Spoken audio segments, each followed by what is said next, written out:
This video is informative and leads the viewer to continue the search for the origin of the universal S through the careful connection of text and image. I like and dislike the speed at which the narrator took us through the search of origin. At times it was at perfect pace with the visuals, and then randomly the images appeared to overload the viewer's ability to absorb the audio because the images were multidimensional and extensively detailed. The multimedia effects tell us that people learn more deeply from words and graphics than from words alone. The net generation, as described by Gomez in the digital media landscape, shares a common characteristic of being technologically sophisticated and socially networked. This video succeeds in its presentation of image and text in its majority, but fails at random spots when it creates a sensory overload with image, text, and audio, in essence, replicating the redundancy principle. Here is a visual example of the redundancy principle I just explained.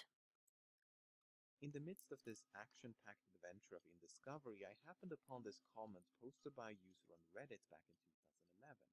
According to them, the universal S began as a puzzle. The puzzle consisted of two rows of three vertical lines, and the challenge was to turn those lines into an S using nothing but straight lines. This sounded It is considered redundant when the narrator reads the text aloud and simultaneously the text appears and disappears quickly while the background image changes. The redundancy principle warns us not to add on-screen text to narrated graphics.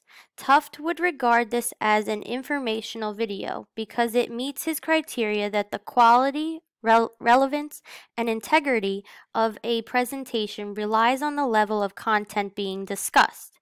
Take note of this representation when reviewing the ornate letters.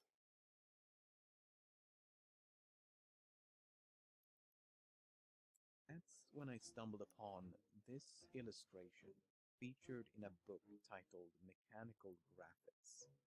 This book is not from the 60s, nor the 50s, nor the 1940s. It's not even from the 1900s. This book was published in 1890.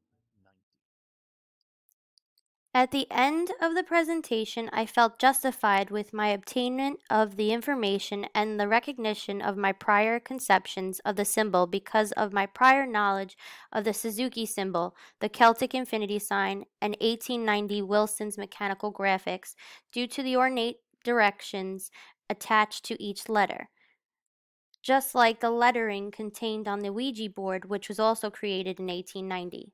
Thank you for watching.